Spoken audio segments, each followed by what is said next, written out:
Hello everyone. आज का मेरा व्लॉग होने वाला है हिंदी में।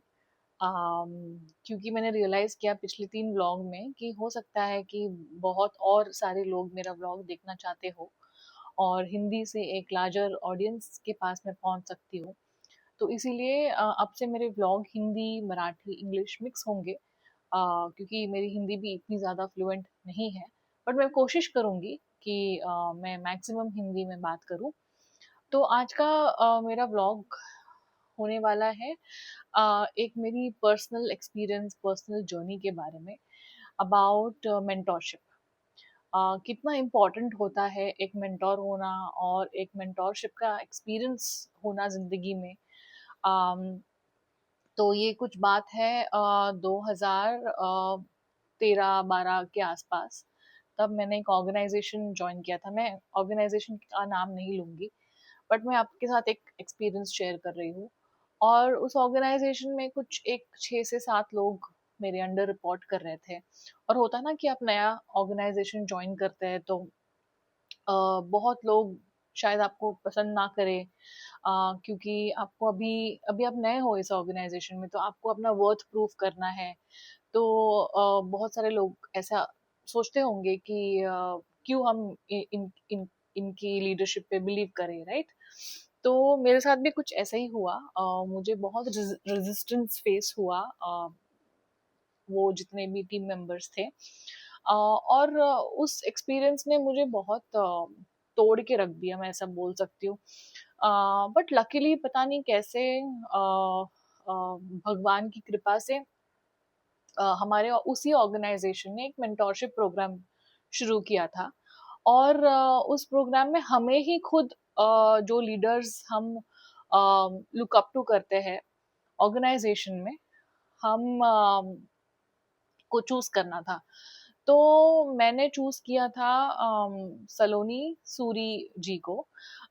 वो आज एक कोच है। उनका इंस्टाग्राम, यूट्यूब पेज है, मैं यहाँ पे डाल दूंगी। उस वक्त तो वो उस ऑर्गेनाइजेशन में काम कर रही थी, लीडरशिप टीम में। तो मैंने उनको चूज किया और उनके साथ मेरे कुछ एक 3-4 सेशंस हुए होंगे। और मैं बता रही हूँ ना कि वो सेशंस इतने इतने बढ़िया थे कि मैं आज तक कुछ चीजें फॉलो करती हूँ। एंड वो मेरे लिए एक आई ओपनर टाइप थे। तो पहले सेशन में ना उन्होंने मुझे कुछ सवाल पूछे। और उन्होंने पूछा कि क्या हो रहा है आपके साथ में। तो मैंने उनको एक्सप्लेन किया कि ऐसा ऐसा है, लोग नहीं शायद मेरे साथ काम करना चाहते हैं, या नहीं बिलीव करते हैं मैं जो बोलती हूँ, या वो मुझे अपना एक लीडर नहीं समझते हैं।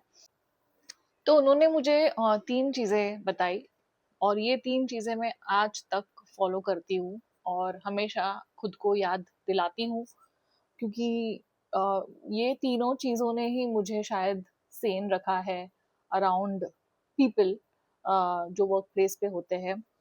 सबसे पहली बात तो उन्होंने बताया कि आप अपने आप पे फोकस करो। उन्होंने बताया कि हर चीज जो होती है हमारे आजू बाजू में, हमारे साथ, ये हमसे ही शुरू होती है और ये हम पे ही खत्म होती है। तो आप पहले अपने आप पे फोकस करो। उन्होंने बताया कि आप अपने ब्लाइंडर्स पहनो, जैसे घोड़ा घोड़े को वो ब्लाइंडर्स पहनाते हैं ना, कि वो ब्लाइंडर्स पहन के फिर वो एक ही डायरेक्शन में भागता है।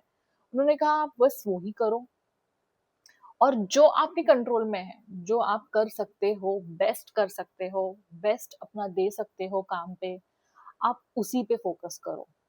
तो ये सबसे पहली बात उन्होंने मुझे बताई और मैंने अप्लाई की।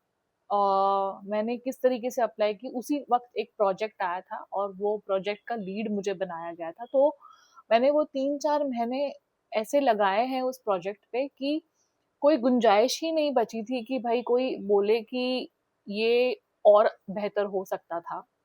तो और उस प्रोजेक्ट के लिए मुझे क्लाइंट से एक अप्रिसिएशन लेटर भी मिला था, जो हमारे ऑर्गेनाइजेशन में एक वॉल ऑफ फेम होता था उस पे लगाया गया था। और वो आई थिंक मेरे लिए काफी एक प्राउड मोमेंट था। सो एक वो चीज उन्होंने मुझे बताई। दूसरी उन्होंने बोला कि ईमेल जो होता है ना, ये बहुत एक पावरफुल टूल होता है। हम आजकल की दुनिया में और अभी सब कुछ इतना ज़्यादा व्हाट्सएप पे हो रहा है ऑर्गेनाइजेशंस में। उन्होंने बताया ईमेल इतना इम्पोर्टेंट टूल है और अगर आप इसको सही तरीके से यूज़ करो तो it can do wonders for you. तो उन्होंने बोला कि आप लोगों से बात ही नहीं करो। अगर आपको लगता है लोग आपको रिस्पेक्ट नहीं कर रहे और आपको एज़ अ लीडर नहीं देख रहे, कोई बात नहीं, नो प्रॉब्लम। आप उनको उनसे ईमेल पे बात करो। आपको कोई भी बात करनी हो, आप ईमेल से करो। ईमेल पे ही उनके टीटीडीज़ मंगवाओ। ईमेल पे ही आप उनके डेली टास्क को डिस्कस करो, डिवाइड करो, सारी टीम को अच्छी तरीके से टास्क को डिवाइड करो और सारा कुछ आप ईमेल पे ही करो। You will not talk to them, आपको उनसे बात करने की ज़रूरत ही नहीं है। और मैंने वो चीज़ की और ऑनेस्टली मैंने बिकॉज़ ईमेल है, आपके सीनियर्स मार्क्ड होते हैं और आप तो अपना काम कर रहे हो, आप ईमेल पे लोगों को सवाल पूछ रहे हो, राइट?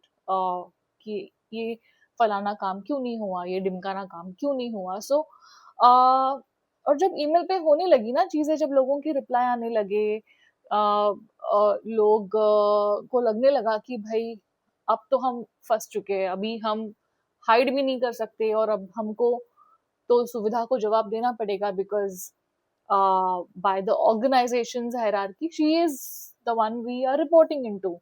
तो वो मुझे इग्नोर नहीं कर पा रहे थे, उनको रिप्लाई करना जरूरी हो गया था ईमेल पे। और फिर वो थोड़ा थोड़ा करके चीजें बहुत स्मूदन हुई। एंड लास्टली उन्होंने बताया कि आप जितना डिटैच होके काम करोगे एक ऑर्गेनाइजेशन में, उतना ही आपके लिए बेटर होगा। इसका मतलब ये नहीं है कि आप काम पे ध्यान ध्यान मत दो या अपना काम ठीक से मत करो। इसका मतलब ये है कि आपके इमोशंस अटैच करने की जरूरत नहीं है। अगर एक चीज वर्क नहीं कर रही है, आप दूसरी चीज ट्राई करो, बट आपके इमोशंस अटैच मत करो। आप ये मत सोचो कि भाई कोई मेरी बात नहीं सुन रहा है या कोई मुझे एज अ लीडर नहीं देख रहा है, तो आप उससे हताश मत हो। यू आपको एक कुछ और सोल्यूशन फाइंड आउट करना पड़ेगा बिकॉज ये काम है। इसमें आप इमोशंस अटैच करके दुखी होके कोई कोई कोई मतलब नहीं है। और वो चीज मैं आज तक ध्यान में रखती हूँ कि वर्क प्लेस पे जितना हो सके उतना मैं हम फोकस होता है हमारा टीम का कि हम काम को एंड टू एंड खत्म करें, ज्यादा इमोशंस में ना बचे। कुछ ऐसा सिचुएशन होता है तो हम ऑफ कोर्स बैठ के अक्रॉस द टेबल बात करके उस चीज को हम खत्म करते हैं। और एक उन्होंने चीज मुझे बताई थी, सॉरी मैं ये चीज भूल गई, कि जब भी कोई आपके पास आए और आपको बोले कि इस बंदे ने आपके बारे में ये बोला है, हाँ, तो आपको उनको रिक्वेस्ट करना है कि कोई बात नहीं, आप भी चलिए एक रूम में और उस बंदे को भी बुलाइए, हम कन्फ्रंटेशन करेंगे। और उन्होंने बताया मुझे कि जब आप ये चीज करने की कोशिश करोगे ना तो कोई नहीं आएगा, कोई नो वन, किसी को कन्फ्रंटेशन नहीं पसंद है। किसी को ये चीज पसंद ही नहीं है कि तीन लोग अक्रॉस द टेबल बैठ के डिफिकल्ट कॉन्वर्जेशन करें, तो लोग हमेशा अवॉइड करेंगे। और तो हाँ, तो ये कुछ चीजें उन्होंने मुझे बताई जो आज तक मैं फॉलो करती हूँ। आज भी मेरे टीम में जब कोई आता है मुझे बताने के लिए कि भाई इस बंदी ने वो किया या उसने ये काम ठीक से नहीं किया, तो मैं उसको बोलती हूँ कि कोई बात नहीं, तू उसी उसको भी लेके आ जा, तू भी लेके आ जा, हम बैठ के बात करते हैं। और इस वजह से कोई कॉन्फ्लिक्ट ही नहीं होता है, कोई कंप्लेन, कोई चुगली, कुछ कुछ होता ही नहीं है। तो एक बहुत स्मूथली टीम फंक्शन करती है। तो ये कुछ चीजें उन्होंने मुझे बताई थी। और उन्होंने मुझे रेकमेंड किया था, क्योंकि मैं उस वक्त अपने लाइफ के उस फेज में थी कि आप एक फिगर आउट करते हो ना कि आप अब मैनेजर बन चुके हो, तो अब आपको आगे क्या चाहिए। बहुत सारे अपने पर्सनल लाइफ में भी बहुत प्रॉब्लम्स शुरू होते हैं। तो उन्होंने बोला था कि एक ये बुक है जो आप प्लीज पढ़िए, एंड इसमें कुछ एफर्मेशंस है, आप वो एफर्मेशंस को शुरू कर दीजिए अपने लाइफ में और आप देखोगे कि इससे आपको बहुत फर्क नजर आएगा। तो वो बुक है लुइस हे की you can heal your life. मैं अभी भी जब भी मैं किसी प्रॉब्लम में होती हूँ लाइफ में, कुछ इमोशनली मुझे डिस्टर्ब करता है, तो मैं इस बुक का एक पन्ना ऐसे खोलती हूँ और मैं उसको पढ़ना शुरू करती हूँ। और पता नहीं कैसे बट मुझे उस वक्त जो भी मेरे दिमाग में चल रहा है उसका जवाब जरूर मिल जाता है। एंड ये बुक, मेरे पास कोई और फिक्शन या ऐसे कुछ बुक्स में नहीं पढ़ती हूँ। बट मैं ये सेल्फ हेल्प वाली बुक्स डेफिनेटली पढ़ती हूँ, काम आती है। तो ये बुक मैं सबको रेकमेंड करना चाहूंगी। ये बुक हिंदी आई थिंक और मराठी में भी अवेलेबल है। मैंने अपनी मदर को भी इसको गिफ्ट किया था, जो हिंदी में सॉरी जो मराठी में है। तो ये बुक ने काफी चीज मेरी जिंदगी में हील किया है personally. It has only made me stronger. So yeah, I recommend this book to everyone, and I will tag Saloni Suri. She's a coach. She's one of the leading coaches in India right now. आप उनका Instagram भी follow करोगे ना, उनके aura में, उनके voice में, उनके स्माइल में, हर चीज में हीलिंग ही हीलिंग है। आप वैसे ही हील हो जाओगे। तो मैं उनको भी टैग कर दूंगी इस वीडियो में, या यहाँ पे उनका इंस्टाग्राम का पेज का फोटो लगा दूंगी, ताकि आपको ये चीज हेल्प करे। तो हाँ, ये मेरा एक एक्सपीरियंस था जो मैं चाहती थी कि आपके साथ मैं शेयर करूँ। एंड आई होप आप लोगों को ये हेल्प करेगा चीज। ये वीडियो आपको हेल्प करेगा, और आपको अगर कोई भी मतलब सवाल है या कुछ और क्वेश्चंस है, तो आप डेफिनेटली सलोनी सूरी जी को रीच आउट कर सकते हैं इंस्टाग्राम पे। She is a great human being.